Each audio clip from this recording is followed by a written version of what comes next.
Добро, мислам дека до сега се ни е јасно. Пред да продолжиме понатака, сакам да ви кажам која е темата на изработка на овогодишните проекти за циклусот 2020 година. Темата е препознавање на различности, со тоа што може да се работат проекти во две области. Првата област е акција во заедница, а втората област е интеркултурна акција. Што е разликата меѓу едното и второто?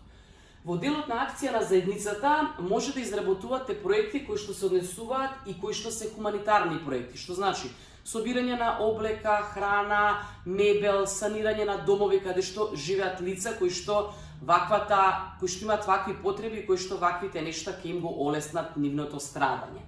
Потоа помош на лица во ризик, станува збор за проекти во кои што целата заедница преку инициирање на ваков мал проект се вклучува, помага да се соберат средства за да се помогне при некоја операција доколку истата е потребна на индивидуалецот. Третиот тип на проектите се помош и поддршка на дневните центри, каде што се олеснува животот на целата група на лица кои што всушност се наоѓа во дневниот центар, ама не само нивен живот, туку и животот на нивните семејства. Може да се работи со нив, различни едукативни работилници, но може да се прави некоја санација доколку е потребна во некој од овие центри. И четвртиот тип на проекти, исто така во акција во заедница, се еколошки проекти кои што подразбираат разубавување на катчиња каде што младите поминуваат време, поставување на канти, поставување на чешми за пиење вода и се она што е лоцирано како проблем во таа заедница.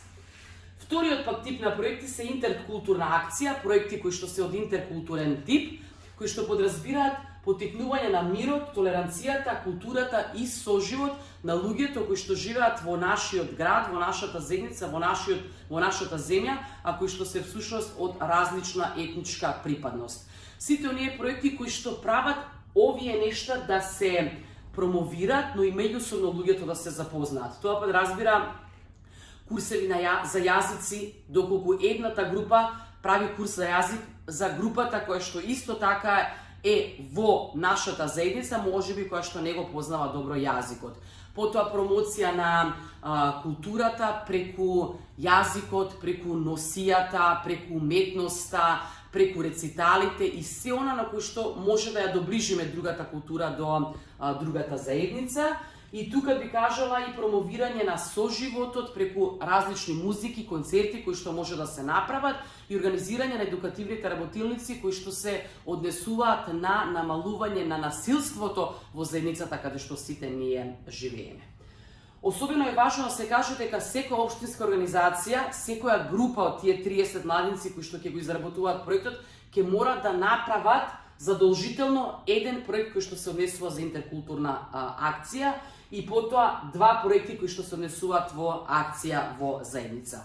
Што значи дека минимум 3 проекти мора да постојат од секој град, додека општинските организации кои што имаат двајца дисеминатори по македонски јазик и албански јазик, покрај нивниот број на проекти, тие мора да направат еден заеднички проект кој што се однесува во делот на интеркултурна акција. Еден нивен, но еден заеднички. И тука спаѓаат градовите како што се Куманово, Скопје, Чаир, Карпош, потоа Тетово, потоа Струга, потоа Дебар, Гостивар и Кичево. Вкупна бројка е 8. Бидејќи ова е сега јасно, продолжуваме понатака.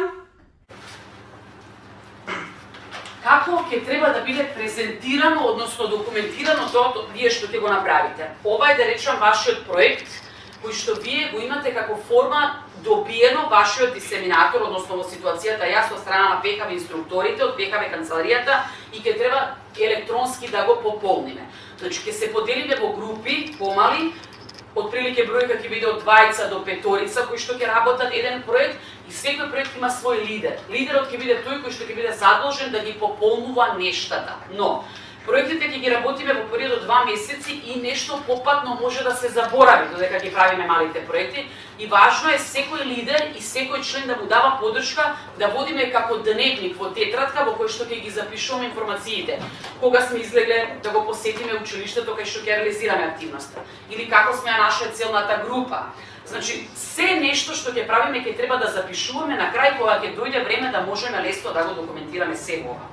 Еве ја првата страна, Значи, знаеме дека ова е 2018, пошто знаете дека ПХВ програма оди веќе 20 години, мора да се знае која година е направено истото. Наслов, како ќе се вика нашиот проект. Важно е да знаете дека проектот треба да биде кратко и јасно име, да не биде некоја поезија или искажување на чувства, може тоа да го направиме во самиот проект.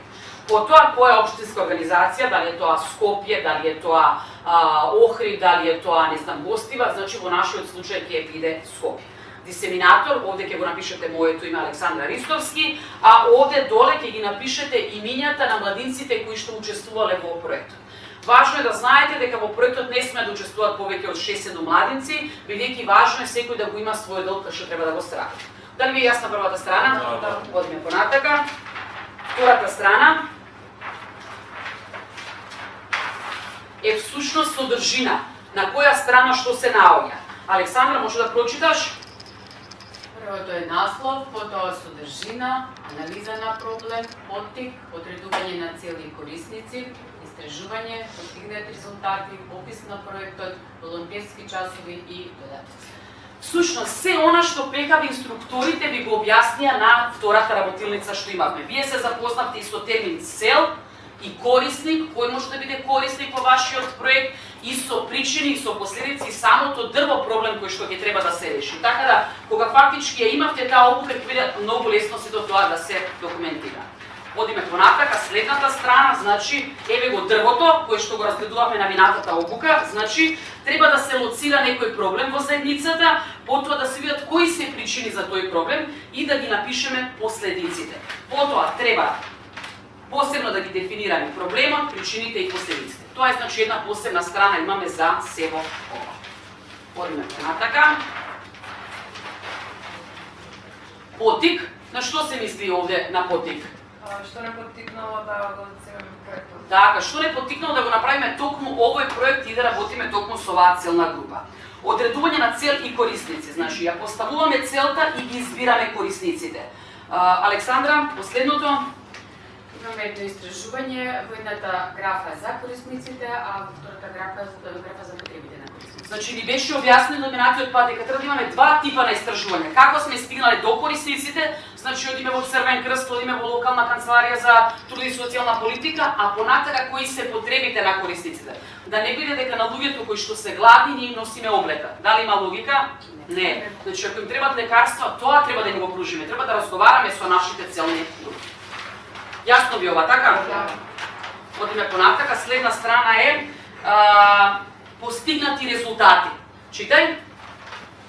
Добиени или купени производи, број на луѓе на кои им е помогнато, дополнителни нешта, обуки, медицински терапии, или работилници и креативни што сме. Значи, се бара во самиот модел на документирање овие нешто да бидат извадени, значи да бидат сумирани, значи колку луѓе сме помогнале.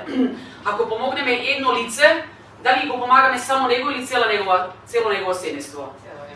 Значи броиме како 4 или 5 членови. Ако работиме со дневниот центар за лица со попреченост, на колку луѓе не им помагаме? На сите, ако се 30, тие се лицата на кои што ние им помагаме. И на нивните семејства. И во ситуацијава за корисниците ќе бидат само за корисниците, бидејќи го олеснуваме нивниот престој во самиот центар. Потоа, значи, овде на крај доле мора да се истегнат колку креативни работилници сме имале, или ако сме обезбедиле некоја медицинска терапија, дали таа трае во 6 месеци или во година дена, значи да бидат посебно истакнати нештата. Одиме понатака, следна страна. Опис на проектот. Овде имаме можност да се изразиме, значи да речам во 2-3 страни наративно да објасниме, значи се она што сме го направиле. Какви активности спортски, колку пати биле случувањата, средби со директорите што ќе ги имаме и се друго кое што всушност ние како тим ќе го имаме додека си го реализираме својот проект. Значи отприлike некои 3 страни имаме простор да го пишеме сето тоа. Да видиме што е на следната страна. Читај. Волонтерски часови, кој треба да пишеме нашата конкретна на активност, да тумати траењето на таа активност и учесникот кој што справил таа. Така, значи овде ако сте тројца на пример во тимот, Александра значи го посетила директорот и таа посета траела 2 часа и таа го направила тоа на тој и тој датум. Потоа Ивона отишла, имала средба со некој од продавниците кој што треба да даде донација, колку време траело сето тоа. Но на крајот, иако имате, значи, може да имате 2-3 страни вака кај што ги листате вашите активности, на крај треба да има сумарно, дека Александра Балкановска дала 40 часа за овој проект. Ивона дала 30 часа од своите волонтерски часови да се сработи целиот проект. Многу е важно да бидеме чести едни кон други кон тимот, значи да си броиме секој часовите, да не се зголемува и да не можам јас да приемам дека имам 30 часа, при тоа немам, имам само 10, ама ние да се договориме, окей, ќе го направиме тоа за интерес на проектот. Значи многу е важно вие како тим да бидете чести, да представите чести резултати. Но затоа сум јас тука како дисеминатор да водам сметка за тоа колку сте ви ангажирани на вистина да ви прекажеме реалните резултати. Одиме понатака, следна страна се додатоци, повеќе читај. Линкови, прекачани слики не повеќе од 6. Така, понатака. Слики, сметки, писма, постери, влезници. Значи на овој начин ние, она што го кажа ти Преска, на тимот ќе им прикажеме што е тоа што го направивме ние, со конкретни чекори, фотографии 6 од конкретна активност, значи имаме креативна работилница, тоа го сликаме, средба со директорот, тоа го сликаме, ја донесуваме донацијата, тоа го сликаме. Сето тоа што сме го развиле како постери, како карти, ќе треба да биде прикачено. И ако имаме некои видео и промоции или сме гостувале во некоја утреска емисија или Facebook настан, значи сето тоа ќе треба да биде прикачено бидејќи ќе се провери на крајот. Сметки се она што ќе го купиме, ако имаме проект во кој што ни требаат пари, пошто некој проект можеби нема да ни треба пари. Не мора да значи дека ќе собираме пари. И отприлики кога ќе се заврши сето тоа, гледате, значи сето тоа е начин на кој што ќе се документира. Сметам дека е доста едноставно, прилагодено за млади луѓе. Ако веќе знаеме како да го направиме проектот, важно да знаеме како се до тоа ќе го документираме.